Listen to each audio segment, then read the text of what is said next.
Assalamualaikum warahmatullahi wabarakatuh. Innal hamdalillah nahmaduhu wa nasta'inuhu wa nastaghfiruh wa na'udzu billahi min shururi anfusina wa min sayyiati a'malina may yahdihillahu fala mudhillalah wa may yudlilhu fala hadiyalah. Asyhadu an la ilaha illallah wahdahu la syarikalah wa asyhadu anna Muhammadan abduhu wa rasuluh allazi la nabiyya ba'd. Qala Allah Ta'ala fi kitabihil karim, a'udzu billahi minasyaitonir rajim. Bismillahirrahmanirrahim. Laqad khalaqnal insana fi ahsani taqwim tsumma radadnahu asfala safilin. Walhamdulillahirabbil alamin. Hadirin para pemirsa Mukhlisin TV dimanapun berada yang dirahmati Allah, mari senantiasa kita bersyukur kepada Allah Subhanahu wa Ta'ala. Pada siang hari yang berbahagia ini kita dapat bertemu kembali dalam kajian-kajian keislaman.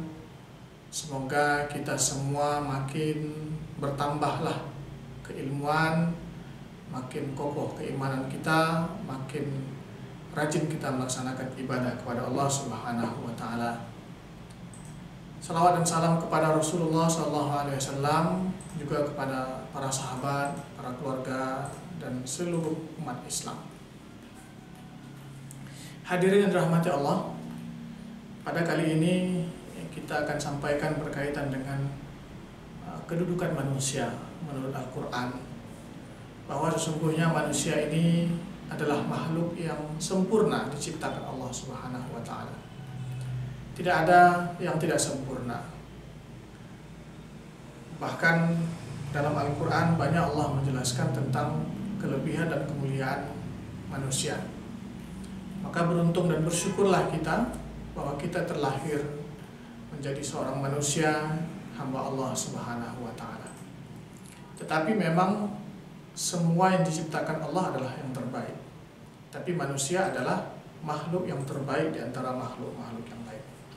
Kita mengetahui bahwa makhluk-makhluk Allah, termasuk hewan, termasuk juga malaikat, termasuk juga bangsa jin, tumbuh-tumbuhan, dan kita sebagai manusia. Tetapi tidak ada yang sempurna diberikan Allah dalam unsur kehidupannya kecuali manusia. Kambing atau hewan diberikan bentuk jasad yang dari kepala sampai ke belakangnya sama posisinya. Sedangkan kita manusia diberikan Allah kepala kita di atas, kaki kita di bawah. Jadi cukup baik penciptaan Allah Subhanahu wa Ta'ala. Kemudian juga pada hewan kita lihat Allah hanya berikan nafsu, kemudian juga keinginan. Sedangkan malaikat Allah berikan pikiran, akal, tapi Allah tidak berikan nafsu. Tetapi manusia Allah berikan semua unsur itu. Dari sisi jasadnya, segi jasadnya kita diberikan yang terbaik. Dari segi pikiran, kecerdasan kita juga disampaikan Allah dalam Al-Quran. Wa 'allama Adam al-asma'a kullaha. Ketika Allah mengajarkan Adam semua tentang yang ada di langit dan bumi, maka Adam alaihissalam bisa menjawabnya. Ini menandakan bahwa manusia itu adalah makhluk yang berpikir, makhluk yang pintar dan cerdas. Mudah-mudahan kita juga bisa demikian. Maka kata Allah Subhanahu wa Ta'ala memuliakan manusia, laqad khalaqnal insana fi ahsani taqwim, bahwa sesungguhnya kami menciptakan manusia dalam bentuk yang sebaik-baiknya. Ini saya sampaikan tadi. Pertama, dari segi fisik kita sudah terbaik. Laki-laki dengan tampannya, perempuan dengan cantiknya. Jika ini bisa dimanfaatkan dengan baik, ciptaan Allah Subhanahu wa Ta'ala ini, maka mudah-mudahan terbaiklah jalan hidup kita. Jika apa yang diberikan Allah ini tidak bisa kita manfaatkan dengan baik, bahkan terkadang terjerumus dari tempat-tempat dosa, maka azab Allah yang akan datang. Maka hadirin yang dirahmati Allah, kita sudah sampaikan Allah dalam Al-Quran bahwa kita adalah makhluk yang terbaik. Kemudian juga kita dalam Al-Quran disebut sebagai khalifah di muka bumi. Kita ini diperintahkan Allah untuk menjaga bumi. Kita manusia disuruh untuk memakmurkan bumi, jangan merusaknya. Tapi kita lihat pada saat sekarang ini berbeda dengan apa yang ada di dalam Al-Quran, bahwa terkadang manusia jauh lebih rusak, melakukan kerusakan di bumi, di darat dan di lautan, kata Allah, daripada makhluk-makhluk yang lain. Saya pernah mengambil sebuah ungkapan dari seorang guru besar bahwa sesungguhnya kalau dibandingkan dosa manusia dengan dosa iblis atau bangsa jin, bahwa jin itu hanya mengingkari, tidak mau sujud atas perintah Allah. Sedangkan manusia terkadang banyak dosanya, dari A sampai Z, dari ujung rambut sampai ujung kaki. Inilah perbuatan manusia. Tetapi Allah tetap memuliakan manusia. Bahkan Allah menyebut manusia sebagai khalifah di muka bumi. Malaikat sempat bertanya kepada Allah SWT, kenapa ya Allah, kenapa Engkau jadikan khalifah atau manusia di muka bumi? Kelak mereka akan melakukan permusuhan, pertumpahan darah. Tapi Allah tetap membela manusia, memuji manusia dan kedudukannya. Qala inni a'lamu ma la ta'lamun. Aku ini lebih tahu daripadamu, kata Allah, karena Allah yang menciptakan manusia. Inilah Allah. Jika Allah saja membela kita, memuji hambanya manusia, kenapa kita tidak bisa memanfaatkan apa yang telah diberikan Allah kepada kita ini? Nah, hadirin sekalian rahmati Allah, maka sebagai manusia yang bahkan ada sebuah nyanyian menyebutkan manusia ini sampai dikategorikan manusia setengah dewa. Maka dalam kajian ilmu tasawuf pun, bahwa ruh kita ini adalah bagian dari ruhnya Allah Subhanahu wa Ta'ala. Andaikan kita melangkah di tempat-tempat yang tidak baik, tempat-tempat maksiat, kerjaan kita berbuat dosa, malulah kita sebagai manusia, karena kita adalah bagian dari ruhnya Allah Subhanahu wa Ta'ala. Itu dalam kajian usul. Maka benarlah bahwa manusia yang terbaik, manusia yang mulia adalah kita. Bahkan bisa lebih mulia daripada malaikat.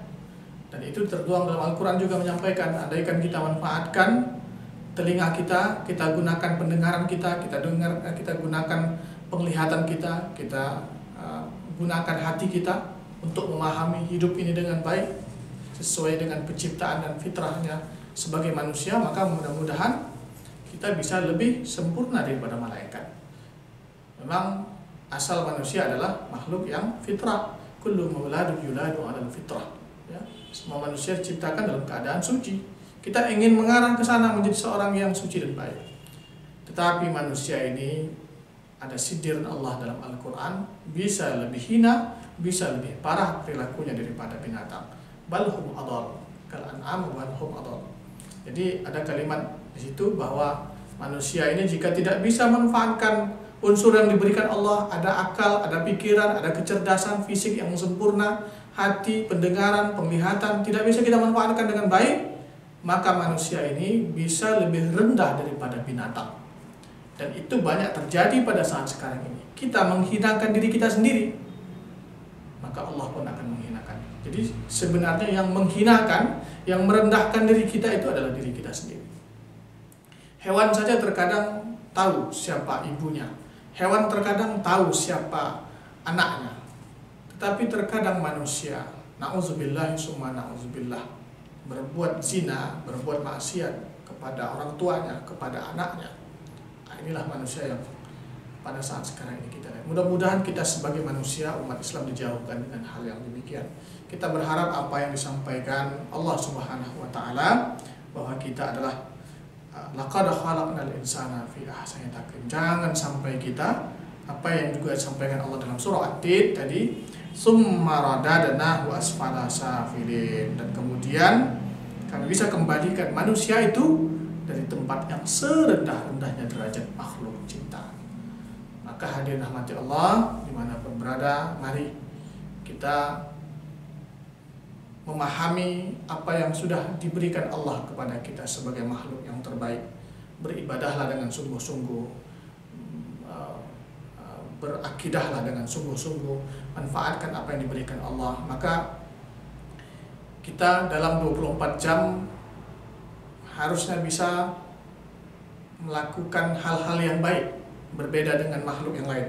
Kalau hewan kita lihat hanya makan, minum, tidur, itu saja kerjaannya. Makan, tidur, makan, tidur. Andaikan manusia perilakunya demikian, setelah makan tidur, habis bangun tidur makan lagi, itu saja, bekerja, makan, tidur, maka tidak lebih kurang seperti binatang atau hewan. Maka hadirin rahmati Allah, kita sebagai manusia harus pahami diri kita bukanlah binatang, kita bukanlah hewan, bahwa kita ada aktivitas. Apa aktivitas kita? Yang pertama adalah ibadah kepada Allah, kemudian mencari nafkah, kemudian juga ada waktu tidurnya, bersilaturahim, ya, berkomunikasi dengan sesama manusia. Ini perbedaan kita dengan manusia, dengan makhluk yang lain. Jadi 24 jam itu manfaatkan, jangan hanya untuk hal-hal yang sia-sia saja. Jadi mari kita manfaatkan dengan baik apa yang telah diberikan Allah kepada kita. Mudah-mudahan bermanfaat bagi kita semua dan kita amalkan dalam kehidupan. Terima kasih. Assalamualaikum warahmatullahi wabarakatuh.